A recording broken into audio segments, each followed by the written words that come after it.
మన రక్షకుడు ఛానల్ని వీక్షిస్తున్న మీ అందరికీ ప్రభు పేరిట శుభములు.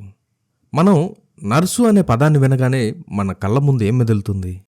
తెల్లని దుస్తులలో ప్రేమతో ఓపికతో రోగులకు సేవ చేసే ఒక ఏంజల్ రూపం కనిపిస్తుంది. అనారోగ్యంతో నొప్పితో మనం బాధపడుతున్నప్పుడు మనకు స్వాంతనిచ్చేది వీళ్ళే.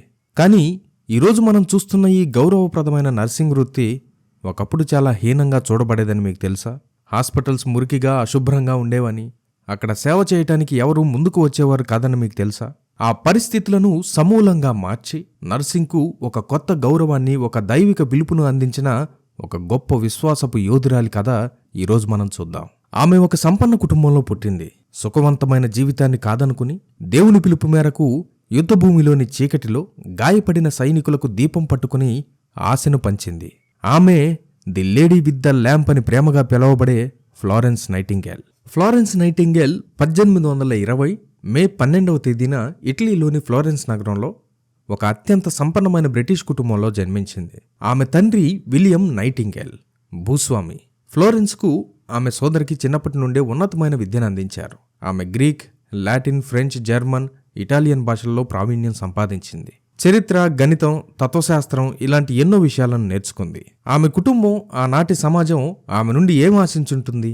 ఒక సంపన్నమైన యువకుడిని పెళ్లి చేసుకొని పార్టీలకు, విందులకు హాజరవుతూ పిల్లల్ని కని ఒక హుందా అయిన గృహిణిగా సుఖవంతమైన జీవితాన్ని గడుపుతుందేమో అనుకుంటారు. కానీ ఫ్లోరెన్స్ హృదయం వేరే దారిని వెతుక్కుంది. ఆమెకు చిన్నప్పటి నుండి దేవుడంటే ప్రగాఢమైన విశ్వాసం. 1837 ఫిబ్రవరి 7న తన 16వ ఏట ఆమె జీవితంలో ఒక ముఖ్యమైన సంఘటన జరిగింది. దాన్ని ఆమె తన డైరీలో ఇలా రాసుకుంది: దేవుడు నాతో మాట్లాడాడు, ఆయన సేవకు నన్ను పిలిచాడు అని. ఆ పిలిపేంటో మొదట ఆమెకు స్పష్టంగా తెలియలేదు. కానీ తన చుట్టూ ఉన్న పేదల, రోగుల బాధలను చూసినప్పుడు ఆమె హృదయం కరిగిపోయేది. వారికి సేవ చేయడంలో తన పిలుపు ఉందని ఆమె నెమ్మదిగా గ్రహించింది. ఆమె ఒక నర్సు కావాలని నిర్ణయించుకుంది. ఈ నిర్ణయం ఆమె కుటుంబంలో ఒక పెద్ద తుఫానును సృష్టించింది. ఆ రోజుల్లో, అంటే 19వ శతాబ్దంలో, నర్సింగ్ వృత్తిని చాలా హీనంగా చూసేవారు. ఆ టైంలో పేద కుటుంబాలకు చెందిన, చదువుకొని, కొన్నిసార్లు తాగుబోతు మహిళలు మాత్రమే ఆ పని చేసేవాళ్ళు. ఆసుపత్రులు మురికిగా అస్తవ్యస్తంగా ఉండేవి. అలాంటి పనిని తమ కుమార్తె చేయడమంటే నైటింగేల్ కుటుంబానికి అది పెద్ద అవమానం. ఆమె తల్లిదండ్రులు ఆమెను తీవ్రంగా వ్యతిరేకించారు. ఇది నీ స్థాయికి తగిన పని కాదని వారించారు. కానీ ఫ్లోరెన్స్ దేవుని పిలుపు ముందు మనుషుల మాటలకు లొంగలేదు. దాదాపు 10 సంవత్సరాల పాటు ఆమె తన కుటుంబంతో పోరాడింది. రహస్యంగా ఆసుపత్రుల గురించి, ప్రజారోగ్యం గురించి పుస్తకాలు చదివి తన జ్ఞానాన్ని పెంచుకుంది. 1853లో రష్యాకు బ్రిటన్, ఫ్రాన్స్ కూటమికి మధ్య క్రిమియన్ యుద్ధం మొదలైంది. యుద్ధభూమి నుండి భయంకరమైన వార్తలు లండన్కు చేరుతున్నాయి. బ్రిటిష్ సైనికులు శత్రువుల తోటాల కన్నా ఆసుపత్రిలోని అశుభ్రత, కలరా, టైఫాయిడ్ వంటి వ్యాధుల వల్లనే ఎక్కువగా చనిపోతున్నారని తెలిసింది. బ్రిటిష్ ప్రభుత్వానికి ఏం చేయాలో పాలుపోలేదు. ఆ సమయంలో యుద్ధ కార్యదర్శి సిడ్నీ హెర్బర్ట్ ఫ్లోరెన్స్కు ఒక ఉత్తరం రాశాడు. ఫ్లోరెన్స్ కుటుంబం స్నేహితుడతను 38 మంది నర్సుల బృందాన్ని తీసుకుని టర్కీలోని స్క్యూటారీలో ఉన్న సైనిక ఆసుపత్రికి వెళ్లమని కోరాడు. 1854లో ఫ్లోరెన్స్ తన బృందంతో స్క్యూటారీకి చేరుకుంది. అక్కడ ఆమె చూసిన దృశ్యం నరకాన్ని తలపించింది. హాస్పిటల్ ఒక మురికి కాలువ మీద కట్టబడింది. నేలంతా మురికి, రక్తం, చెత్తతో నిండుంది. ఎముకలు, పురుగులు తిరుగుతున్నాయి. గాయపడిన వేలాది మంది సైనికులకు సరైన పడకలు లేవు, మందులు లేవు, శుభ్రమైన బట్టలు లేవు, కనీసం తాగడానికి మంచినీరు కూడా లేదు. మరణాల రేటు చాలా ఎక్కువగా ఉంది. అక్కడున్న మగ డాక్టర్లు, అధికారులు మొదట ఆమెను, ఆమె బృందాన్ని అంగీకరించలేదు. ఈ పనిలో ఆడవాళ్ల జోక్యం మాకొద్దు అని అహంకారంగా ప్రవర్తించారు. కానీ ఫ్లోరెన్స్ ఒక సైన్యాధిపతిలా పనిచేసింది. ఆమె ఎవరికీ భయపడలేదు. ఆమె తన సొంత డబ్బుతో, ప్రభుత్వ నిధులతో ఆసుపత్రికి కావలసిన వస్తువులను కొనుగోలు చేసింది. ఆమె వందలాది స్క్రబ్బింగ్ బ్రష్లను కొని ఆసుపత్రి నేల నుండి గోడల వరకు శుభ్రం చేయించింది. రోగులకు శుభ్రమైన పరుపులు, బట్టలు ఏర్పాటు చేసింది. వారి కోసం ఒక ప్రత్యేకమైన వంటగదిని ఏర్పాటు చేసి పౌష్టికాహారాన్ని అందించింది. హాస్పిటల్ ఆవరణ మొత్తం శుభ్రం చేయించి పారిశుద్ధ్య వ్యవస్థను మెరుగుపరిచింది. ఆమె కేవలం ఒక నిర్వాహకురాలిగా మాత్రమే ఉండలేదు. ఆమె ప్రతి రోగి దగ్గరకు వెళ్లి వారి గాయాలకు కట్లు కట్టి, వారితో మాట్లాడి వారికి ధైర్యం చెప్పేది. రాత్రిపూట అందరూ నిద్రపోతున్నప్పుడు ఆమె చేతిలో ఒక దీపం పట్టుకుని గంటల తరబడి వార్డులన్నీ తిరుగుతూ ప్రతి సైనికుణ్ణి పలకరించేది. ఆ చీకటిలో, ఆ నరకంలో ఆమె దీపం పట్టుకుని వస్తుంటే సైనికులకు ఒక ఏంజెల్ వచ్చినట్లు అనిపించేది. అందుకే వాళ్ళు ఆమెను ప్రేమగా the lady with the lamp అని పిలవడం మొదలుపెట్టారు. ఆమె కృషి వల్ల 6 నెలల్లో ఆసుపత్రిలోని మరణాల రేటు 42% నుండి కేవలం 2% పడిపోయింది. ఇదొక అద్భుతం. యుద్ధం ముగిసిన తర్వాత 1856లో ఫ్లోరెన్స్ ఇంగ్లాండ్కు తిరిగి వచ్చింది. ఆమెను ఒక జాతీయ హీరోగా ట్రీట్ చేశారు. కానీ ఆమె ఆ కీర్తిని కోరుకోలేదు. ఆమె తన పనిని కొనసాగించింది. ఆమె కేవలం కరుణామయి మాత్రమే కాదు, ఒక గొప్ప స్టాటిస్టిషియన్, గణాంకవేత్త కూడా.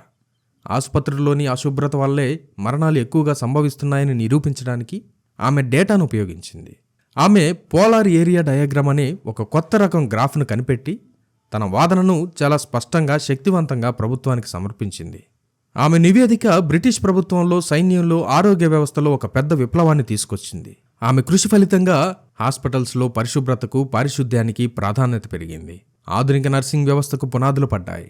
1860లో ఆమె లండన్లోని సెయింట్ థామస్ హాస్పిటల్లో nightingale training school for nurses అనే మొట్టమొదటి ప్రొఫెషనల్ నర్సింగ్ స్కూల్ను స్థాపించింది. ఇది ప్రపంచవ్యాప్తంగా నర్సింగ్ విద్యకు ఒక నమూనాగా మారింది. ఆమె జీవితాంతం తన ఆరోగ్యం క్షీణించినా తన మంచం మీద నుండి పుస్తకాలు రాస్తూ, ఉత్తరాలు రాస్తూ ప్రజారోగ్య సంస్కరణల కోసం పోరాడుతూనే ఉంది. ఆమె విశ్వాసం ఆమెకు చివరి వరకు మార్గనిర్దేశం చేసింది. ఆమె తన పనిని కేవలం ఒక ఉద్యోగంగా కాకుండా దేవుడు తనకు అప్పగించిన ఒక పవిత్రమైన సేవగా భావించింది. My dear brothers and sisters, 1910లో తన 90వ ఏట ప్రభువునందు నిద్రించిన ఫ్లోరెన్స్ నైటింగేల్ జీవితం మనకు కొన్ని అమూల్యమైన పాఠాలు నేర్పిస్తుంది. మొదటిగా, దేవుని పిలుపు ఏదైనా కావచ్చు. అది పాస్టర్గా, మిషనరీగా మాత్రమే ఉండాల్సిన అవసరం లేదు. ఒక నర్సుగా, లేదా ఒక టీచర్గా, లేక ఒక ఇంజనీర్గా, లేదా ఇప్పటికి ట్రెండ్కి తగ్గట్టు మేమొచ్చి ఈ పని చేస్తున్నట్లుగా మనం ఏ వృత్తిలో ఉన్నా దాన్ని దేవుని మహిమ కోసం వాడాలి. వృత్తిరీత్యా నేను ఒక డిజైనర్ని, ఒక ఎడిటర్ని, ఒక స్క్రిప్ట్ రైటర్ని. కానీ ఇప్పుడు దేవుడు నాకు చెప్పిన పనే నాకు ప్రాధాన్యం. మనం ఏ వృత్తిలో ఉన్నా, మనం ఏ పని చేస్తున్నా దాన్ని దేవుని మహిమ కోసం వాడాలని నేను నేర్చుకున్నాను. అలాగే దేవుడు నన్ను పిలిచిన పిలుపుకు నేను లోబడ్డాను. దేవుడు ఒక వ్యక్తిని పిలిచి ఎలాగైనా వాడుకోవచ్చు. రెండవదిగా, విశ్వాసం అనేది కేవలం ప్రార్థించడం మాత్రమే కాదు, అది చేతలలో చూపించడం కూడా. ఫ్లోరెన్స్ ప్రార్థించింది, కానీ ఆసుపత్రులను శుభ్రం చేయడానికి చేతిలోకి బ్రష్ కూడా పట్టుకుంది. మన విశ్వాసం క్రియాశీలకంగా ఉండాలి. మాటలు చెప్పడం మాత్రమే కాదు, మనం కూడా పనిచేసి చూపించాలి. మూడవదిగా, ఒక వ్యక్తి యొక్క నిబద్ధత, ధైర్యం ప్రపంచాన్ని మార్చగలదు. కుటుంబం, సమాజం, వ్యవస్థ అన్నీ వ్యతిరేకించినా దేవుని మీద ఆధారపడితే మనం అసాధ్యాన్ని సుసాధ్యం చేయగలం. ఈరోజు దేవుడు మనల్ని ఏ పని కోసం పిలుస్తున్నాడు? మన చుట్టూ ఉన్న చీకటిలో మనం కూడా ఒక చిన్న దీపాన్ని వెలిగించడానికి సిద్ధంగా ఉన్నామా? ఫ్లోరెన్స్ నైటింగేల్ జీవితం మనందరికీ ఒక గొప్ప స్ఫూర్తి. ఈ జీవిత కథ మీలో సేవాభావాన్ని ప్రేరేపించిందని నేను నమ్ముతున్నాను. మరో అద్భుతమైన జీవిత కథతో మళ్ళీ కలుద్దాం. ఎవరైనా ఇంకా జీసస్ కమింగ్ సూన్ అనే బుక్ని ఆర్డర్ చేసుకోకపోతే ఇప్పుడే స్క్రీన్ మీద ఉన్న నంబర్కి వాట్సాప్ చేయడం ద్వారా మీరు ఆ బుక్ని ఆర్డర్ చేసుకోవచ్చు.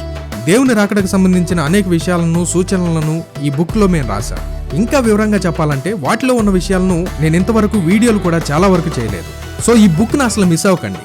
ఈ అంత్య దినాలలో మనకు సిద్ధపాటును కలగజేసే అనేక విషయాలను ఈ బుక్లో పొందుపరిచాం. స్క్రీన్ మీద కనిపిస్తున్న నంబర్కి ఇప్పుడే వాట్సాప్ చేయడం ద్వారా మీరు ఈ బుక్ని ఆర్డర్ చేసుకోవచ్చు. Jesus coming soon, so be prepared. మేఘమామనునై వచ్చుచున్నాను, రాజాగే రాజు మహిమాన్వితుడే మేఘమామ